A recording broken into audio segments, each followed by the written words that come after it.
আজ বানিয়ে নেব 100% কার্যকরী ফেস প্যাক, তাও আবার বাড়িতে। চলুন বানিয়ে নিই। এখানে আধ কাপ চাল নিয়ে আমি ভিজিয়ে রেখেছি 15 মিনিট। এখানে চালটা সেদ্ধ হতে বসিয়ে দিলাম। যেরকম আমরা ভাত করি সেরকমভাবে চালটা সেদ্ধ করে নেব। সেদ্ধ হয়ে গেছে, আর মিক্সিতে ওই চালটা বেটে নেব।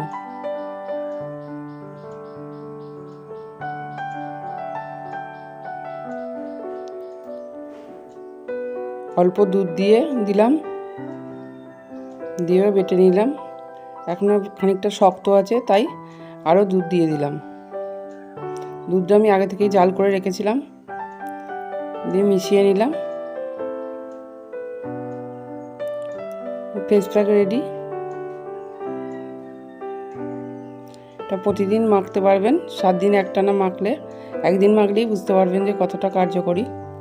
মুখের কালো দাগ উঠে যাবে, স্কিনটা সফট হয়ে যাবে। শুধু দুধ আর চাল দিয়েই আমার ফেস প্যাক তৈরি। একটা কন্টেনারের ভেতরে রেখে দিলাম। এটা ফ্রিজে রেখে দিলে আর গন্ধ হবে না, অনেক দিন ভালো থাকবে।